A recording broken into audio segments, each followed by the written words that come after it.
Hello and welcome to the second episode of I Eat Vibes for Breakfast. I'm your host, Juliana Hale.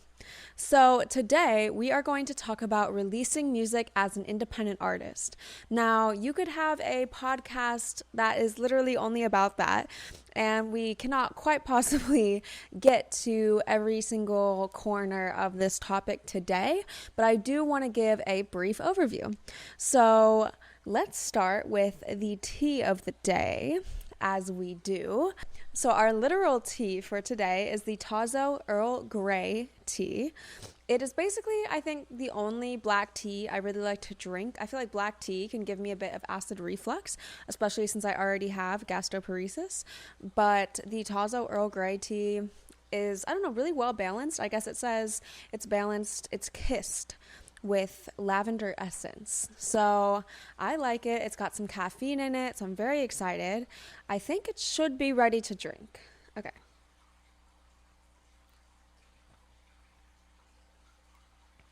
Oh yeah, that's really good. I like that a lot. Perfect. And I love anything lavender because my grandma actually loves lavender, and she has a lavender room in her house where everything is the color lavender. It smells like lavender. She has a lavender outfit. It's amazing. So it always makes me think of her.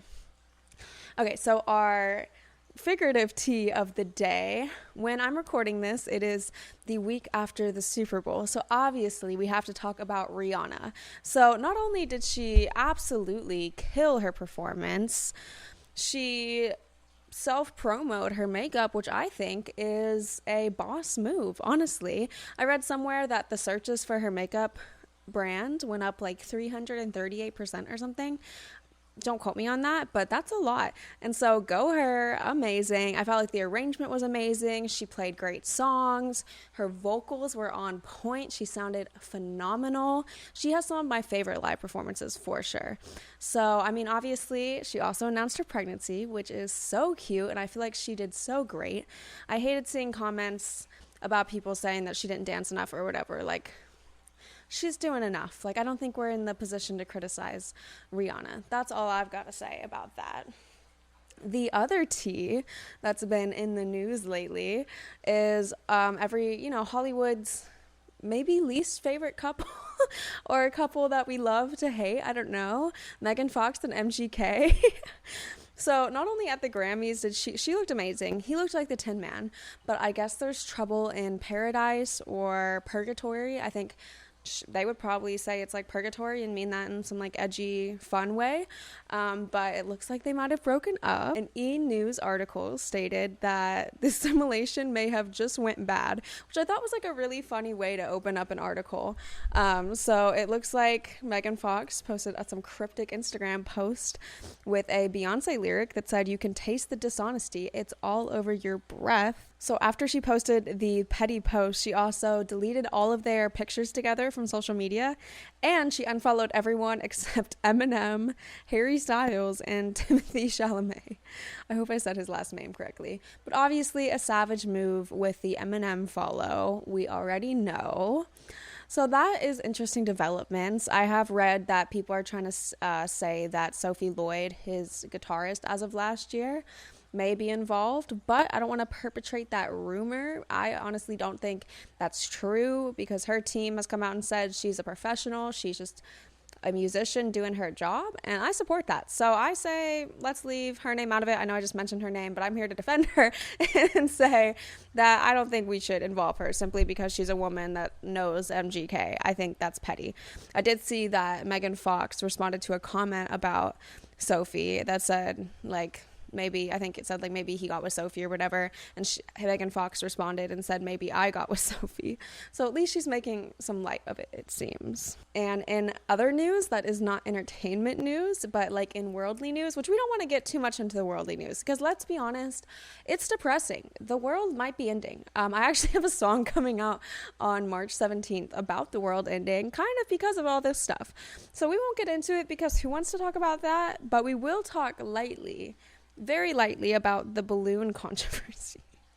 I'll never look at balloons the same. I'll never look at the moon the same, especially since apparently people thought it was the moon for a while.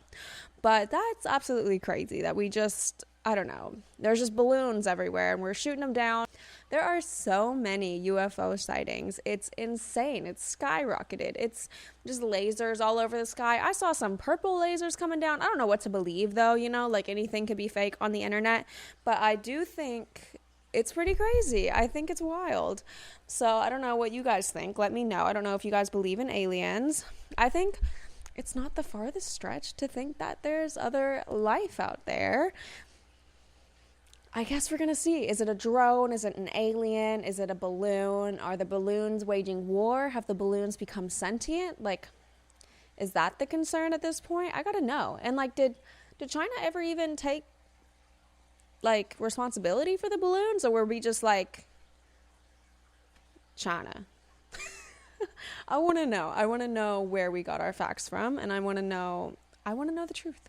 Let's get down to the truth. We'll start a different podcast, Hunting Balloons. So, to get to our topic today, we are talking about releasing music as an independent artist.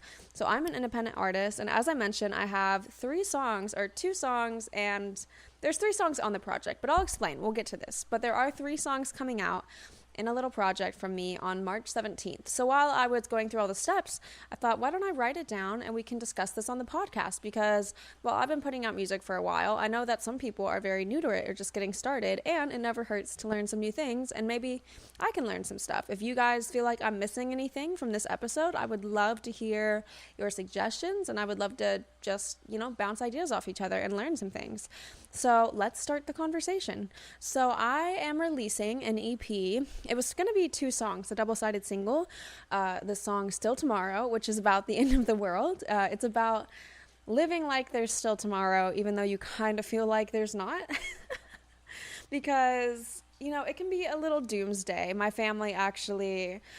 grandparents are very into the end of times. My grandfather has written a book about it. So I feel like growing up thinking about the end of the world can be, kind of stressful, a little anxiety ridden. So I wrote a song about it. And the other song is called Head in the Clouds. It was maybe going to be called Down to Earth, but I feel like Head in the Clouds is going to fit the cover art I have for it. That matters. So Head in the Clouds is about social anxiety and feel like you're kind of like floating above on your own plane, kind of like you're on the inside looking out, essentially. And so they're both very ethereal sounding, very mystical. And so I'm also including my single that has already been released called Hold Me. And so I guess we'll talk about it now. The reason I've added my song Hold Me onto this project is because I want to test a theory that I've definitely talked to other people in the industry about this, and they've said that it is tried and true and a great strategy to go about releasing music. So basically, if I add my song that has 248,000 streams or so at the moment, if I add it to this project, when it comes out, the 24-hour count will already include those numbers. So my EP will have like 250,000 streams when it comes out, and I hear that helps with algorithmic playlisting, it helps with editorial playlisting, and just overall boosting it. If it was larger numbers, that would help with things like charting, but I'm not as focused on charting right now. I'm just focused on trying to get some great playlisting and get my numbers up. I would really, really like to have a song hit 1 million streams this year.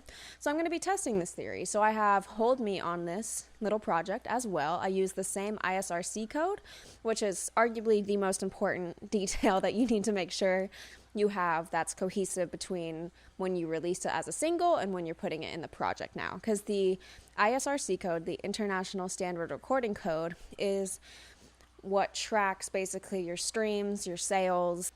Okay, I looked at the exact definition because I didn't want to just spew whatever. The International Standard Recording Code is an international standard code for uniquely identifying sound recordings and music video recordings. So basically it's kind of like a barcode on a product. Well, it is like the barcode on the product. So you can track everything through your ISRC code. And so if you were ever to, because I've done this before, if you were ever to move a song from one distributor to another distributor, you would basically distribute that song with the same ISRC code through distributor B, and then delete it on distributor A. And as long as that code remains the same, your streams are maintained. So that's just an important key if you want to try out that strategy as well. And I'd love to hear if you guys have had experiences using that too. So obviously, the first step when you go to release a song is picking what song you want to put out. And so I kind of want to touch on this a little bit because I feel like prior to 2020, you would just release a song because you wanted to release that song and you felt like that song had potential. And now I feel like people are waiting to release songs to see if it gets a viral moment.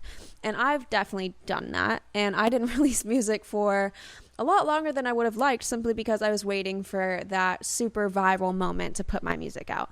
And I'm so glad that I decided to just come out with the music because I've had some really good success. I've had some great numbers I'm really excited about. And most importantly, I'm not holding on to my songs anymore. So, you know, my little babies get to go out in the world and live a whole life. And my fans and my listeners get to hear the song. So I've kind of doing a little bit of a hybrid method. I think TikTok is super important. I think it's great to post a lot of demos and see what gets positive reactions. I think that's great market research.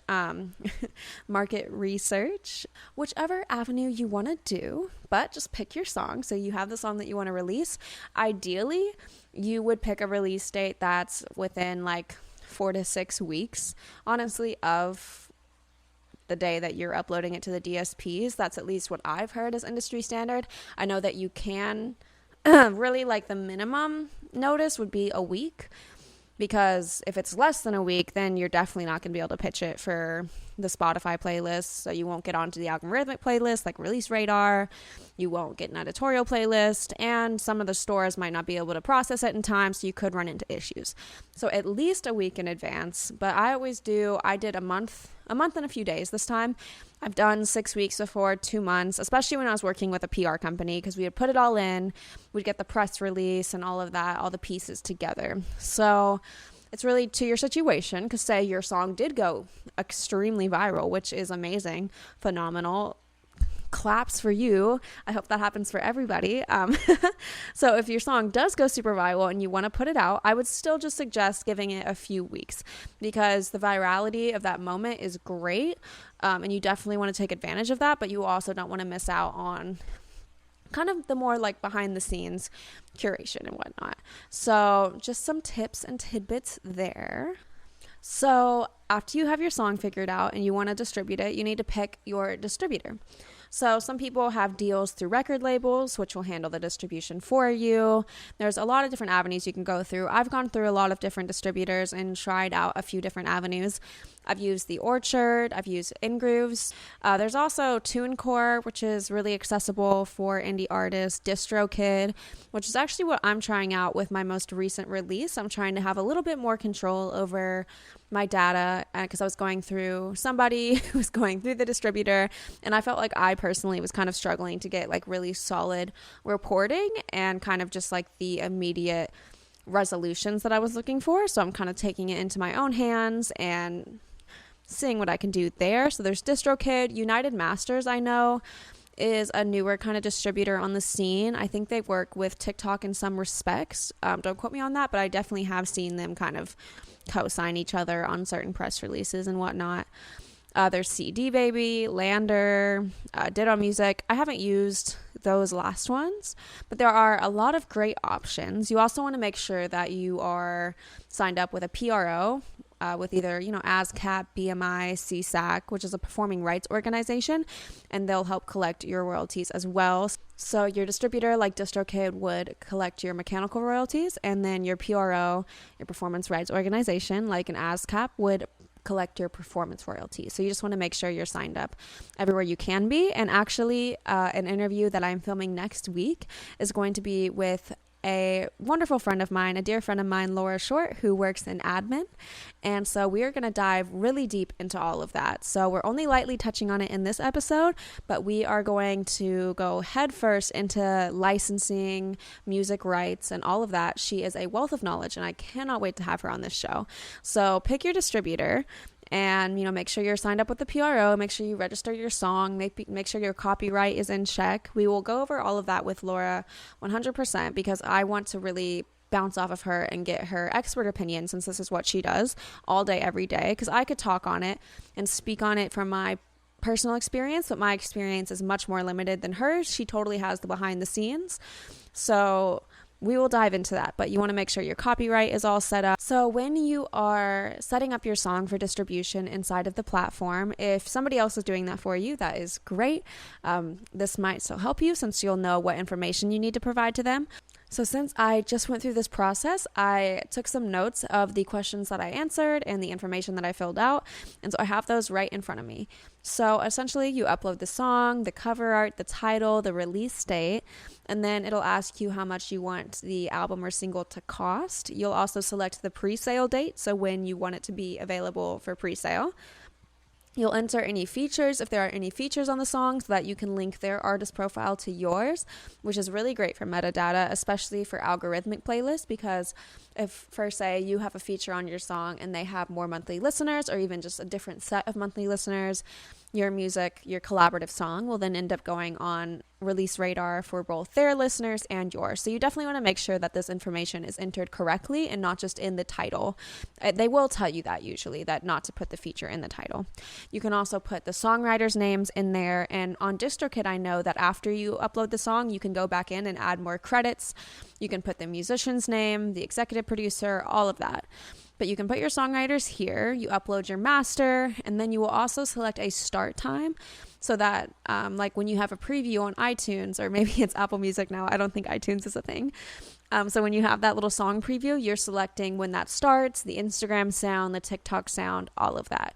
So you put in all that information, which is great. I love that you can have that control over your songs and how they're being distributed. So a huge part of putting out a song as an independent artist is the visual aspect. I think it is very obvious that it is a content war out there, and the visual experience is not more important than the music, but it's definitely very important and can really add or take away from the entire experience of your music. Since you are entertaining, you're providing a full 360, kind of like a world. You're taking them on a journey. So planning the cover art, the canvas artwork, your surrounding content, getting your press release written is all very important. So the cover art is something that I'm actually working on this week. I'm flying out tomorrow morning to go see my mom in Vegas, but also one of my favorite photographers lives in Vegas, and so we are going to shoot the cover art for the EP. And so I wanted to upload the song to the distributor. I didn't have my cover art yet, so I put a temporary cover art in there, and I'm going to upload the real one in a few days. So that's something you can also do and keep in mind. So like if you know you want to release the song and you're still getting a few of those assets together, feel free to do that. You just can't replace like the audio file. So you can change the cover art at any time, which is really great. So when I'm going to do the cover art, I also have plans to shoot the canvas and a couple different TikToks and Instagram reels for the song. So I'm planning video. I made a Pinterest board. So there are definitely a lot of steps to releasing a song and having that full creative 360. And it doesn't have to be some huge production. You don't have to fly to Vegas and all, like anything like that. You could get a white wall in your house, hang up a little bed sheet or something, put your camera, even your cell phone, because nowadays cell phones have amazing quality, and just set it on a self timer. There's a great app called Lens Buddy, and so you'll press it once and it'll actually take pictures on a timer until you tell it to stop. And so it's not just like click and like having to keep waiting. It'll just keep going. So there are great ways. You don't have to spend a lot really to get these creative ideas out. I know that budget definitely helps. I would love a bigger budget. If I had a huge budget, I'd be on a pirate ship or something like that. So we really just work with what we're doing. For example, I'm shooting mine in my mom's house. We're going to put up since the songs are so ethereal, we're going to have a lot of drapery and just really wanting the song and the visuals to be cohesive. I really, really love Spotify canvases because I feel like it really just ties the entire experience together. I love watching the canvases. I think they're so cool. I mean, it's also great content for TikTok as well, although I know that TikTok does respond to more personal content, like you hopping in your car and playing the song rather than produced content. But the produced content 100% still has a place. And other content that you can get ready for your song, depending on your budget or your plan, you can get a lyric video together. There's great companies that do that. One company that I use who makes amazing lyric videos for me is View Maniac, and I really love working with them. I have a great personal relationship with Kev over there, and he has been making my lyric videos for a while, and I think those are really great because That's something that people can just have up on their screen, you know, when you're pre-gaming at the party. You know how it is. Love a good lyric video. Plus, if you don't enunciate like me, I gotta work on enunciating. Lyric videos could change the game. You can also have a music video, and music videos are expensive. I will tell you that. So often I like to wait to see how a song's kind of performing before doing the music video, unless I have a super, super strong vision. Like, I kind of took a leap on my Vendetta music video because I really wanted to do this whole boxing revenge cheater garage sale kind of vibe with my best friends, and so I didn't know if the song was going to do well or not, but I made the video and I can say that they're both doing really good, and I'm so excited. And I also just love having the video. I think it's a great piece of content, really lets people like connect with you on a deeper level. And don't sleep on YouTube. I will say that YouTube shorts are really underrated, I feel personally, as an asset, because I know everyone's on Instagram Reels and TikTok, so don't lose out on the YouTube shorts. So as I kind of briefly mentioned, sometimes you can work with a PR company on a release. I know that can be really expensive for independent artists as well, but there are great companies that can offer good packages. However, be super careful of scams. Make sure you're definitely getting your money's worth. Make sure they show you a full marketing plan first and a pitch as to what they offer, because some people will just take your money and they'll pitch your song to like 5 people and run off. Okay, so just be very careful with that. But if you can find someone reputable, it's great, because they can be really great for writing press releases and a short bio, which is great for your Spotify pitch, for your Spotify profile, any other profiles, articles, all of that. And that's totally something that you can also do yourself. Writing a bio or a press release, it can be kind of weird to write about yourself, but then you can find publications who take outside submissions and everything and kind of build your own network. It's definitely a harder way to go about it, but hey, if it was easy, everybody would do it. So I think it's worth it. Speaking of writing bios and press releases, a super important piece of the pie is writing your pitch for your Spotify playlist. So when you upload a song to your distributor, if you go into Spotify for Artists, you should be able to pitch a song before it's released to the Spotify editorial playlisters. And so I think the max is 500 characters. So you have 500 characters to explain what the song is about and just pitch it to them. So writing kind of what other artists it might sound like, the genre, the story behind it, if there's been any traction. Like, let's say you have like 15,000 videos made to it on TikTok. I think that would be super worthy to mention. If you have like 10, maybe wouldn't mention that. But if you have like a decent number, I would definitely put that in there. And tips that I've gotten from people actually at Spotify is that you should also include a couple names of playlists that are on Spotify that you think that your song would fit on, because apparently it will actually trigger an algorithm that they have and make sure that your song gets sent to the people that curate those playlists or playlists like that. So it's super important to do a little bit of research and definitely have some wish list playlists that you would love for your song to get on and you think fit. And that way they can kind of organize you correctly, because if you answer the questions on the Spotify pitch incorrectly as far as the genre, the energy, the instruments and stuff, that's just not going to help you at all. So you want to make sure you really enter that metadata correctly, because say your song is rock and you say pop just because you kind of feel like it's a bigger audience, your rock song is going to get sent to a bunch of pop editorial playlisters and they're not going to playlist it, and it's not going to make it to the rock one. So then you've missed out on the opportunity. So it's super, super important to just be honest and as accurate as you can be with that metadata. There are other avenues for playlisting besides that one pitch tool, obviously. There's sites like Submit Hub, which I haven't had the greatest luck on. I know a few other artists haven't either. I've actually been on their team as an influencer before, and I didn't have a great experience on that site either. I know that you can definitely get some decent playlists. There's some articles and whatnot. So I'm not going to say null and void on that. So that is an option. There's personal playlisting relationships. If you find some playlists that you really like and you can find the contact information for the person who curates it, you can reach out to them. Just don't spam them or anything. Definitely make it worth their while. Build a relationship. There's platforms like Zebra, like Zebr, so like Zebra without the A, and Playlist Push, which is good for independent playlist curators as well as influencers, and finding influencers to post your music and to make videos to it. But once again, be super, super careful. Never use a third party service that's promising an exact amount of streams in a certain time. Really, if they're promising streams, that's super dangerous because your music can get taken down with no questions asked from Spotify and Apple Music if they sense that bots have been used on your song. And you really don't want that. So just really vet any services that you use, because I know that Spotify themselves recommends strictly only using their Spotify pitch tool. But there are ways to connect with independent playlist curators, but definitely be careful of anything mentioning, oh, get 250,000 streams or anything like that. You don't want that.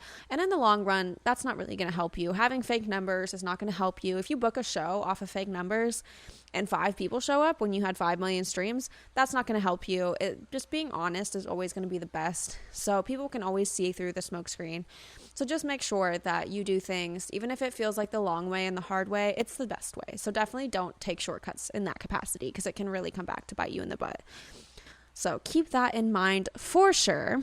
Amazon Music also has a great pitch tool. So the same thing, after you upload the song to distributor, the next day or 48 hours, 72 hours from there, however long it takes, you can then go in and pitch to their playlisters as well. So have your little 500 character pitch ready.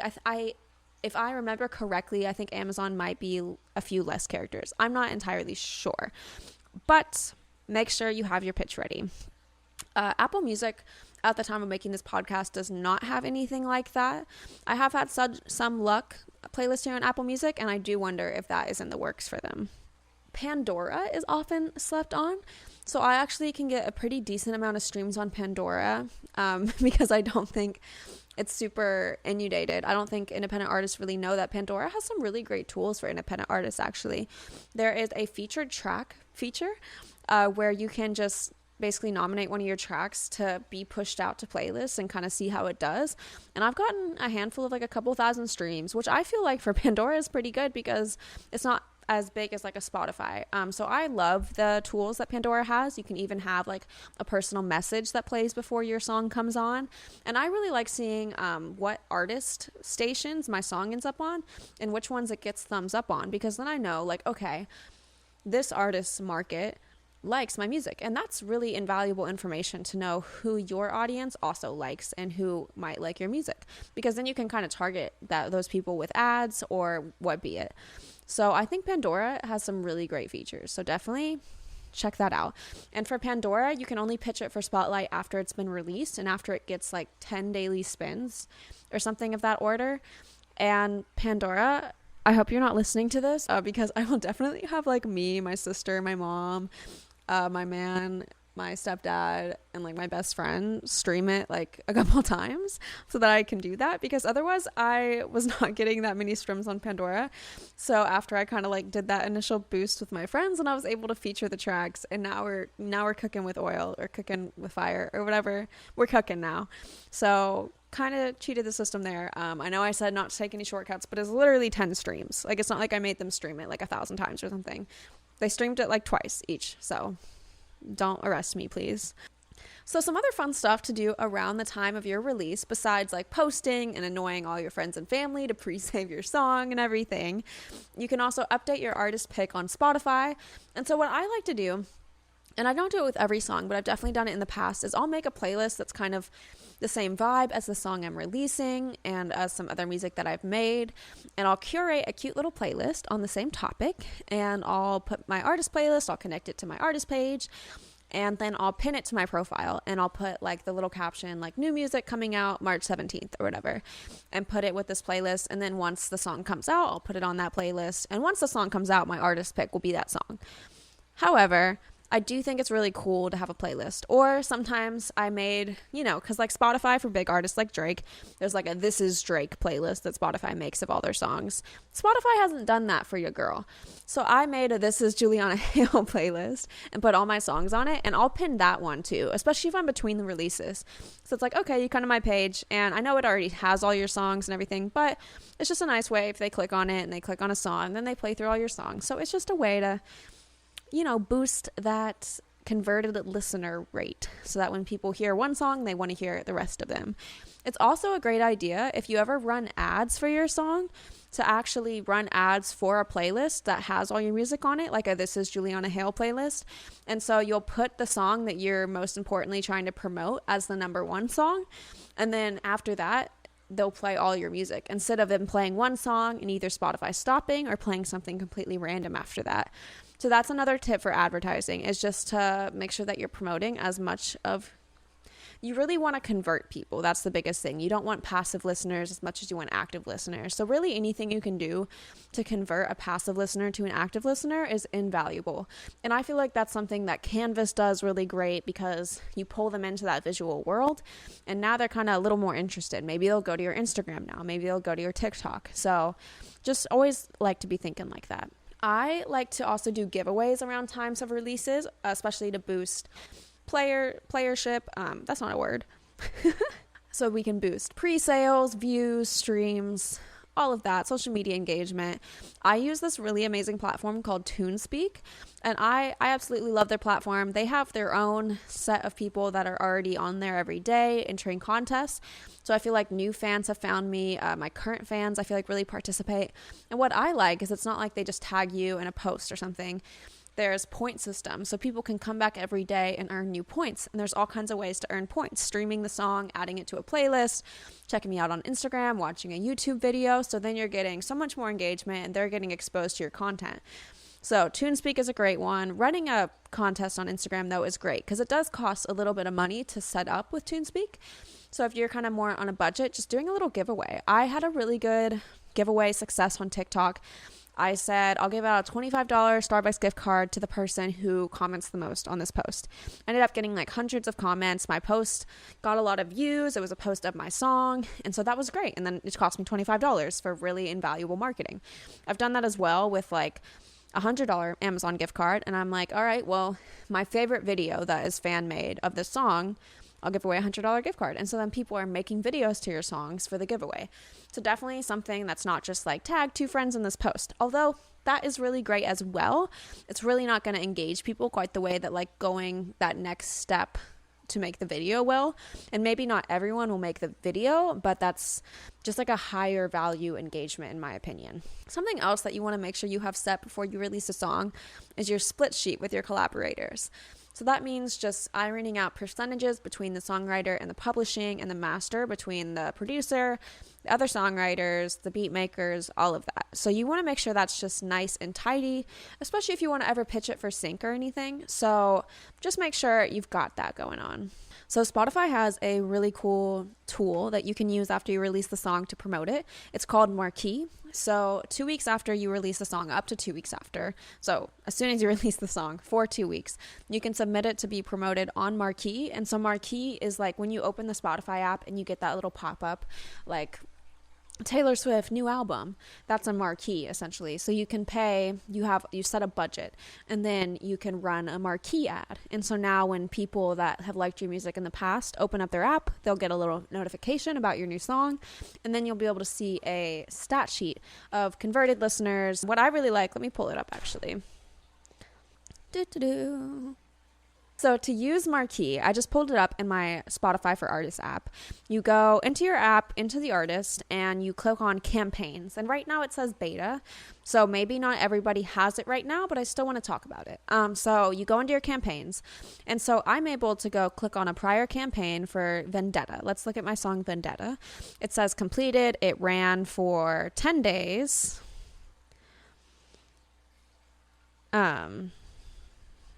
Okay, and to backtrack a little bit, this gave me some information on eligibility for release. So for a song to be eligible for Marquee, the new album, EP, or single release needs to have 50% of songs that are new to Spotify. This excludes remixes, compilations, karaoke, sound-alikes, remasters, or re-recordings. And the promoted artist is a main artist on the release, and the release has no more than 3 main artists. You'll no longer be able to create a campaign if it's been more than 18 days, so not 2 weeks, 18 days have passed since your release went live, and if someone on another team has already scheduled one. So those are the requirements. But now let's look at Vendetta. So since I have a smaller monthly listenership already, I'm not able to just spend like $2,000 and reach thousands of people or whatever. So I'm only able to set a budget that's appropriate to my monthly listenership and to people who have liked my music in the past, because it's only going to market it to people who have already listened to your songs before, which I think it could be really, really cool if you could reach new listeners. But I do like circling back and doubling down on listeners who have listened to your music in the past. So it looks like my marquee campaign reached 700 people, had 150 clicks, which is decent. It's not bad at all. 4 streams per listener, which I think is cool. So they came back and listened to it more. I had a 55% intent rate. So the intent rate is the percentage of converted listeners who saved or playlisted at least one track after streaming. So 20% of converted listeners added the track to a playlist, and 55% of converted listeners saved a track. So that's great. And then it shows me the listeners, stream per listeners, if they saved other songs, and if there were any playlist ads. So I think it's really cool to see those analytics. I would say that the contest gave me more as far as saves for my song, and a few other advertisements that I did, as may it be like Facebook advertisements or whatever. But that in general, that was only $50 of a budget. So pretty good. I mean, that's $1. Well, less than $1 per save and playlist ad. I'm not mad at it for sure. So that is marquee. Kind of cool. As far as strategy goes, I don't have the secret key by any means, and I definitely will be bringing on guests that primarily focus on distribution. So I am super excited to have experts come speak on this topic. I just wanted to do an overview of the release process and all the pieces that you need. So as far as strategy goes, we're going to have some really great guests come on and talk about that. I would just say that my main tidbit that I think they'll probably agree with is that you really want to compound on your monthly listeners. So if you release a song and you've got some really good amount of monthly listeners, you want to keep building on that. So really building up consistent singles, having a lot of demos kind of in the bank ready to roll. So like I have 57,000 monthly listeners right now. And so when I release my song, that means that that's going to reach their release radars, their Discover Weeklies and whatnot. And so once I get my monthly listeners boosted again, then I should release another song, and you kind of just keep growing on that statistic, because monthly listeners are really important for your algorithmic playlist on Spotify. I feel like consistency is key in really anything, in podcasting, having an episode a week or at least a schedule that you stick to, releasing music really consistently, because I feel like for a long time I was releasing a song and then not releasing music for a long time because I was waiting for something to go viral or this or that, or just I don't know what I was doing. I wasn't releasing another song, and I felt like every time I was releasing, then I was starting at the ground again. And so since I've kind of started to release more regularly, I've definitely seen a boost in listenership. So super important. Consistency is always key, and it's been, I've been releasing music for I released my first song when I was 10 years old, but as far as music that I have up right now, I have it going back to 2018. And I've released 1, 2, 3, 4, 5, 6, 7, 8, 9, 10, 11 singles. I've released a lot more than that. I've taken some things down. I've taken an EP down. I've taken a Christmas single down. I used to do Americana, so I took that down. So I've released a lot more songs than are out. And I'll just say that it's hard not to get discouraged at times. So the main thing is just consistency and just sticking with it, because eventually if you keep doing the work, you will see the fruit of your labor. So don't get discouraged. And thank you guys so much for listening to this episode. I hope that I offered at least one tidbit that may have been helpful to you. I hope I covered everything. And I really appreciate you guys being on this journey. I am filming my first interview this weekend on Saturday with an amazing artist, Kitty Cohen. I cannot wait to talk to her a little bit more about the artist journey and to kind of get her take on this as well. And so stay tuned for that. We'll definitely be continuing on with this discussion. And I am filming 4 interviews next week. So the next 2 months, baby, we are ready to go. I am ready to fill your ears and your souls with education and music. So get ready, and thank you so much for listening.